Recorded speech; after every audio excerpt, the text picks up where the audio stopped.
哎，大家上午好啊！新的一周，星期一了，又出来跑个步。今天就简单个5公里，因为整个身体还是比较疲劳的，尤其是左臀还是比较酸胀吧，倒没有到这种撕裂的感觉。行，我们待会儿聊。今天就5公里，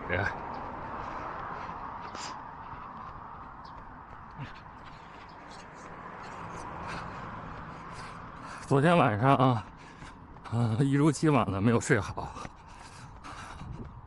手表告诉我只睡了4个小时。就是比赛完之后，一是兴奋，二是疲劳，这两者叠加就会让我失眠，就是很累，身体很累，但是就是睡不着。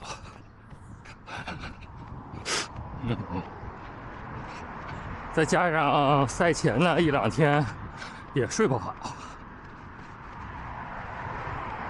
所以可能身体恢复起来就会面临比较大的压力，就调整吧。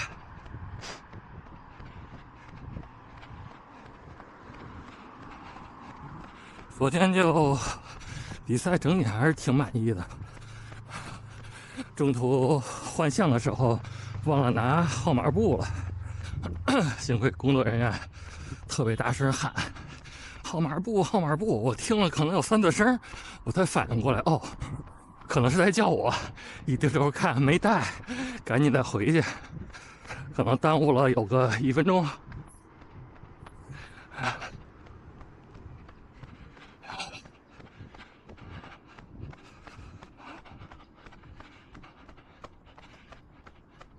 有几件事情让我觉得挺惊讶的，就是有那种上年纪的，看外表60-70岁，男女都有，好厉害。看身材就是比较怎么说，线条很清晰，不胖那种。还参加的这个是长距离组，就是游泳2公里，跑步10公里。哇，我觉得真的很佩服。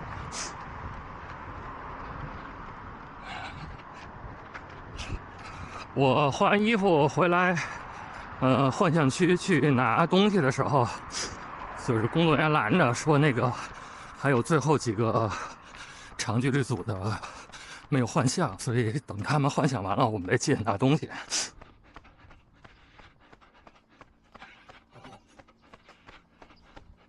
就是其中一位了上了年纪的参赛者，我看他的状态，我觉得特别从容，虽然速度不快，但是很享受比赛那种感觉啊。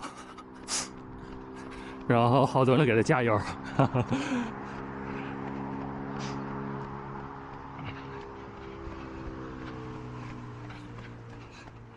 再说说这个游泳吧，这个自然水游泳，我这个可能是小时候去河沟里头玩那不算，可能自然水游泳这应该是除了赛前1天试水，应该就是头一回了。我这里面主要就是首先面对就是恐惧，因为吉野湖的水其实挺干净的，但它毕竟不像游泳池，它能见度不高，可能你能看到水底2-3米就不错了，然后底头就是漆黑一片，什么都看不见。刚下去的时候心里是没底的，尤其第1天试水的时候就比较恐怖。但是比赛那天就好了，可能精力就专注在动作呀、换气，还有观察方向，以及观察旁边的队员他们的动作速度、距离。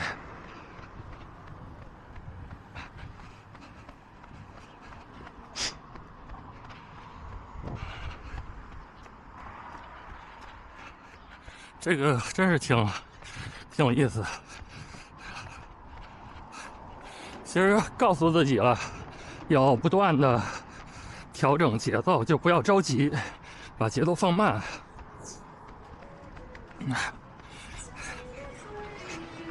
但是因为你要花精力去观察这个浮标嘛，就观察你的路线是不是有正了，所以对于动作的这个关注就少了。我昨天应该是全程都是两次大腿，但不像在游泳池的时候那么注意这个髋发力甩直腿上抬，没有那个精力了。然后划水也是，可能努力的前身还不够，抱水可能也比较潦草吧。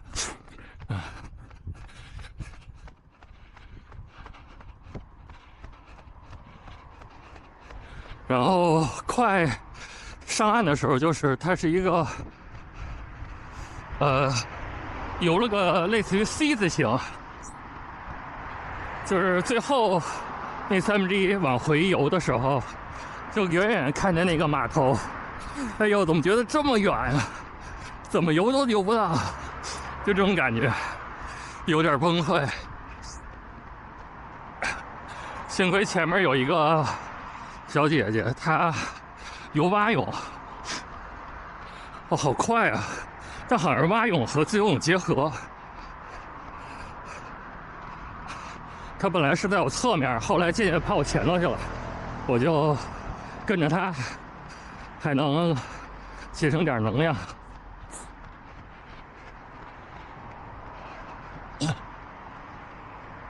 整体游泳还是挺刺激的，挺好的。阳光另外也是个挑战，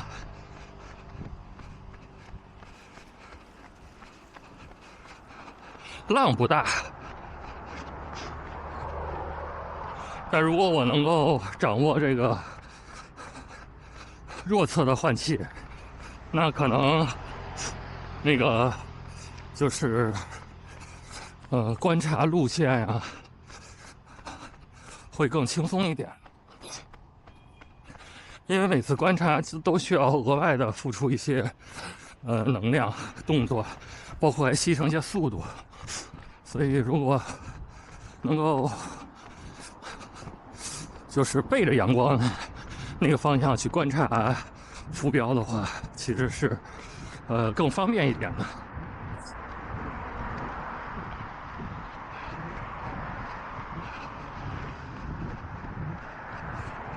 昨天那个最后，打包好东西，从那个大巴上往下走，然后后边有一对父子，父亲应该是参加比赛，还穿着装备呢，然后带着儿子，感觉可能上小学2、3年级、1、2年级的样子，好像是说，你要是什么表现好，就奖励个什么东西。然后暑假的时候，他们会有一些，可能是夏令营啊，或者训练营，那种，少年的这种，就是迷你的铁三吧。然后父亲还跟儿子约定说，行，就这么说定了，接下来要怎么样。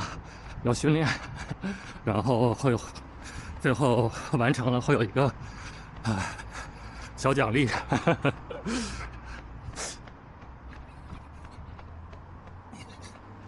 行，跑到这儿就舒服多了，感觉心率上来了，肌肉也热了。跑完了，5.01公里，6分46的配速。后面啊，体感稍微舒适一点。开始的时候还是觉得腿比较沉，挺好的。对，然后现在我在考虑，9、10月份要报什么比赛，有2个选择，一个是报一个半马，另外一个是参加一个mini 的铁三。但可能骑车又是个挑战，而且需要准备东西挺多的，还得犹豫。行，就这么着，待会儿可能会去游个泳，看情况吧。好，就这样，我们下回再见。